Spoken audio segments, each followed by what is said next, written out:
हम लोग सरकार के विरोध में काम नहीं किया है। सरकार के में कुछ लोग हैं जो उनके दिमाग में अब बात भर दिया है कि निरीक्षक आपका विरोध में काम करता है, लेकिन ऐसा नहीं है। सरकार जिसकी सरकार उसका हम निरीक्षक है, उसका काम करते उसी का हम सरकार का आदमी है। हम सरकार के आदमी है, सरकार के विरोध में कहीं भी आप सब बातें हाँ लोग सरकार के कहा गया कि सरकार के विरोध में आपका मैसेज मुख्यमंत्री किया गया है। मैं आपके चैनल के माध्यम से मुख्यमंत्री महोदय को स्पष्ट करा देना चाहता हूँ कि आज तक ले उनके विरोध में कोई ऐसा काम नहीं किया है ताकि सरकार की सेहत को किसी प्रकार में। देखिए, अभी आपने वीडियो सुन रहा था। बता दें कि बिहार रक्षा वाहिनी स्वयं सेवक के महासचिव हैं सुदेश्वर प्रसाद जी। बता दें कि इन लोगों की मांग है, लंबित मांग है, 8 सालों से मांग कर रहे हैं कि इनकी सैलरी में जो है बढ़ोतरी हो। अभी 774 रुपया मिलता है। ये चाहते हैं कि और भी ज़्यादा हो, पेमेंट बढ़े तो हमारी जो है भरण पोषण होगा। बता दें कि इसी मांग को लेकर के जब विभागीय तौर पे जाते हैं तो विभाग के अंदर से जो है इन्हें आवाज़ सुनाई देती है या कोई लोग बोलते हैं इन्हें कि आप तो नीतीश जी के मुख्यमंत्री हैं, मुख्यमंत्री जी के खिलाफ गिरिराज रक्षा वाहिनी काम करते हैं। तो ये देखिए, सुनने में बहुत सारा एक अलग मैसेज आता है। जो सरकारी आदमी है, क्या लगता है कि सरकार के विरोध में काम करेगा?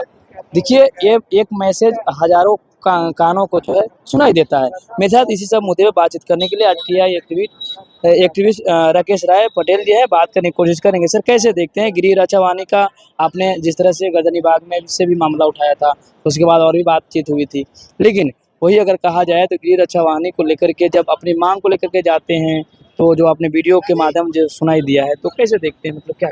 देखिए, कोई भी हो, किसी पे दिक्कत होगी, सरकारें हैं तो सरकारें सबकी होती है। हम आवाज़ उठाएंगे, हमें दिक्कत होगी हम सरकार से मांग करेंगे। ये कोई नई चीज़ नहीं।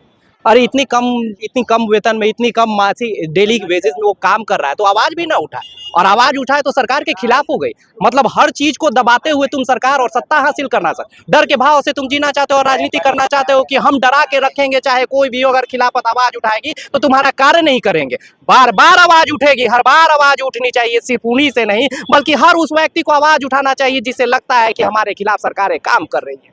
हमें सत्ता से मतलब नहीं, हमें विरोधी से मतलब नहीं, लेकिन सत्ता में जो भी बैठेगा उसके खिलाफ आवाज़ उठनी ही चाहिए, क्योंकि जब आवाज़ नहीं उठेगी तो ये लोकतंत्र आवारा हो जाएगा और लोकतंत्र को सही दिशा में लाने के लिए सर को गुलजार करना ही पड़ता है। हम उस गुलजार करने में विश्वास रखते हैं, नहीं तो इसी तरह के सत्ता जो 75 साल से आज भी हम न शिक्षा को लेके न स्वास्थ्य को लेके जो दशा बना हुआ है, क्योंकि नीतियां तो बनती है लेकिन नीयत की इतनी कमी हो गई है कि कभी भी लाइक धर्रे में हम लोग नहीं ला पा रहे हैं। जब हम धर्रे में लाना होगा तो नीयत के साथ नीतियां बनना होगा, वरना जिंदाबाद करने के लिए तो हम पड़े ही हुए हैं।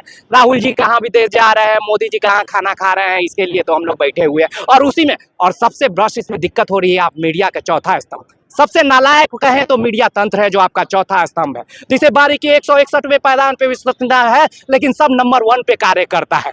सब नंबर 1 कहता है अपने आप को और कभी भी शिक्षा स्वास्थ्य पे चर्चा नहीं करता है। चर्चा किस बात का करता है, ये कहने और बताने की बात नहीं। आप डिबेट देख ले, मेन स्ट्रीम मीडिया की हम बात कर रहे हैं और बाकी तो छोड़ दीजिए। इसीलिए लोकतंत्र के तगाजे को अगर करना है तो लोगों को जागृत होना होगा और ऐसी छोटी छोटी बातों की अनभिज्ञता से हमें दूर।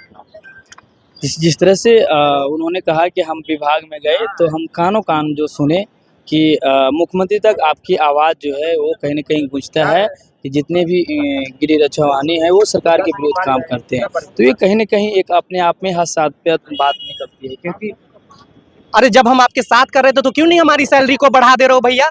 यार ये तो तर्क है, जानबूझकर 8 साल से मांग को आज कर रहे हैं, विरोध में कर रहे हैं। जब हम गर्दनीबाग बैठ जा रहे हैं तो हम विरोध में कर रहे हैं। जब हम अपनी मांगों को मनवाने के लिए आपसे बात कर रहे हैं तो विरोध में होगा। 8 साल से क्यों नहीं बढ़ा दिए भैया? और ये विरोध गतिरोध क्यों नहीं होगा भैया? हमने अपना जो लोकतांत्रिक हमें जो अधिकार मिला उसके अनुरूप कर रहे हैं, तो आप ये कह दे रहे हो कि हम विरोध में काम कर रहे हैं क्योंकि तुम्हें करना नहीं है। भ्रष्टाचार के चरम सीमा पे पहुंचाए हुए बिहार से और तुम कह रहे हो कि ऐसा करना गलत है, ये तो सोचने की बात है। और अधिकारी जो ना जाने कितने भ्रष्टाचार में संलिप्त होते हैं और जिन्हें 1 लाख का वेजेस मिलता है फिर भी वो 100 रुपया हर गरीबों से वसूलता है, उनके धर्रे से ये दिया हुआ कार्य को आप कह रहे हैं कि गलत है। अरे लोकतांत्रिक तरीके से हमने बैठा हुआ, हमने कोई गलत अधिकार नहीं मांगा। हम तो अपनी बातों को रखवाना चाहते हैं कि हमारा जीविकोपार्जन हो। तुम तो राजा की तरह ऐश करते हो चाहे कोई भी राजनीतिक दल जब सत्ता में आती है, लेकिन हम गरीबों को देखने वाला नहीं। अभी तक हम उसी ही पायदान पे खड़े हुए हैं। हमें पायदान को बढ़ाने के लिए हम सिर्फ संघर्ष कर रहे हैं और उस संघर्ष में भी तुम अपनी बातों को नहीं रख रहे हो, ये हमारे लिए थोड़ी सी परेशानियों की बात है।